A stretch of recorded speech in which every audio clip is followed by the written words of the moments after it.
जी दोस्तों, कुफ्र टूटा खुदा खुदा करके चलिए। अब 4 साल के बाद भारत की सुप्रीम कोर्ट को ख़्याल तो आया कि जो 23 के करीब पिटिशन्स पड़ी हैं उसके पास, जो कि बहुत से लोगों ने अपने तौर पे की हैं सुप्रीम कोर्ट में भारत के उस फैसले के ख़िलाफ़ जो उसने मकबूजा जम्मू और कश्मीर को 5 अगस्त 2019 को किया। मकबूजा जम्मू और कश्मीर का स्पेशल स्टेटस ख़त्म कर दिया गया और उसके बाद फिर रियासत को जो है या मकबूजा जम्मू और कश्मीर को आप कह लीजिए 2 हिस्सों में भी तकसीम कर दिया गया।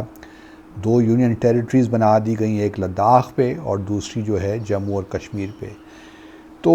पिछले 4 साल से पिटिशन्स पड़ी हुई थी, लेकिन अब फ़ैसला हुआ है और अक्टूबर से हेयरिंग शुरू होगी। तो लेट्स होप कि जो है सुप्रीम कोर्ट कोई सही फ़ैसला कर पाएगी, क्योंकि चांसेस तो बहुत कम लगते हैं, बट इन एनी केस अब एक एटलीस्ट कानूनी कार्रवाई तो शुरू होगी। क्योंकि भारत की हुकूमत ने और भारत की पार्लियामेंट ने बड़ी कमाल होशियारी के साथ कोशिश की कि जहां आर्टिकल 370 को तो ख़त्म नहीं किया, लेकिन अपने ही आइन का जो आर्टिकल 367 है उसकी एक क्लॉज को अप्लाई किया 370 पे। वहाँ पे जो कॉन्स्टिट्यूएंट असम्बली थी उसको तब्दील किया लेजिस्लेटिव असम्बली से, और फिर चूँकि गवर्नर रूल था, ऑलरेडी प्रेसिडेंशियल रूल था, तो ये कहा कि चूँकि अब लेजिस्लेटिव असम्बली से प्रपोज़ल नहीं आ सकती तो पार्लियामेंट जो है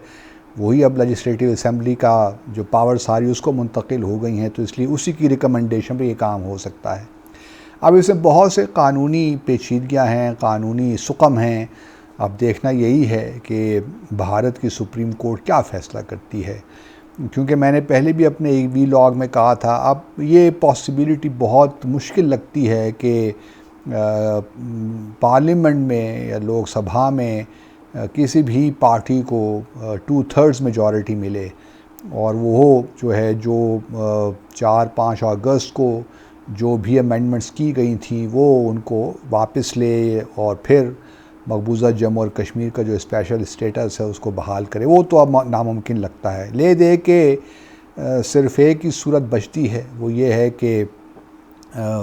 भारत का जो सुप्रीम कोर्ट है वो इन पिटिशन्स को सुने और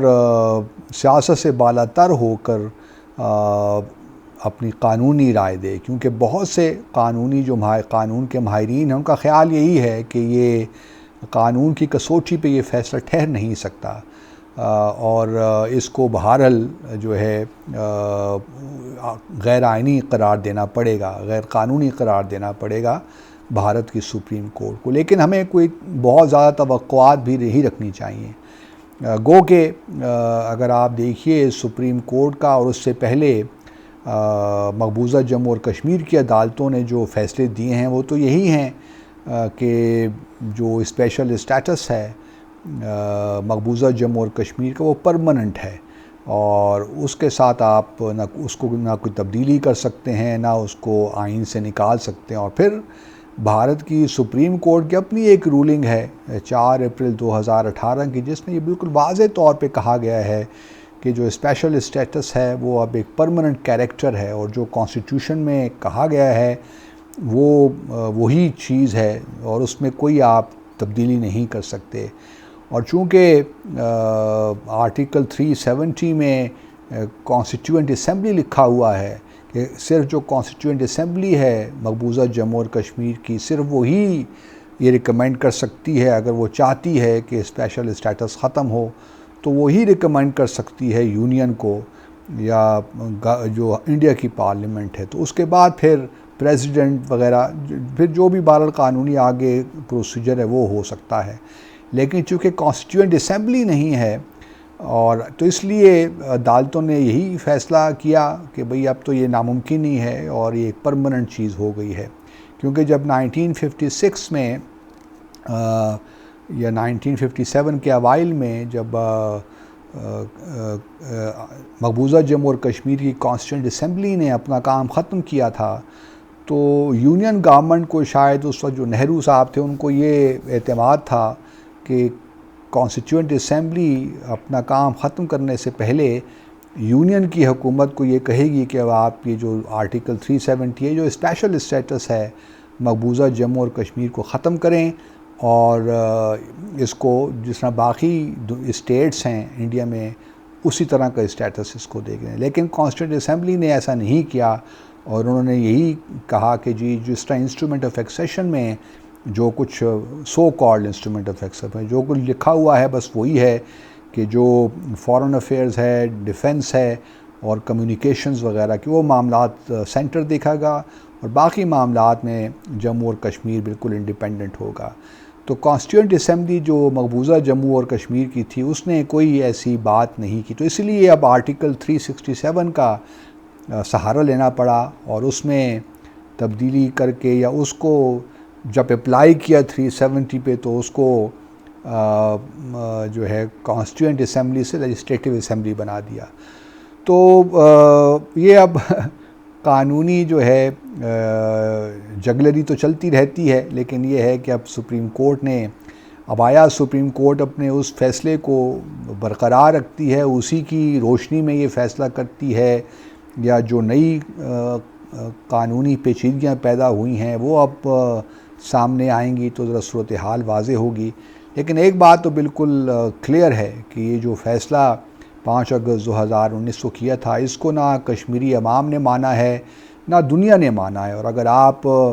UN सिक्योरिटी काउंसिल की करारदादें देखें जो जम्मू और कश्मीर पे हैं या फिर शिमला एग्रीमेंट देखें, उसमें बड़े वाज़ेह तौर पे ये लिखा हुआ है कि कोई भी पार्टी, ना पाकिस्तान ना भारत, यकतरफ़ा तौर पे कोई भी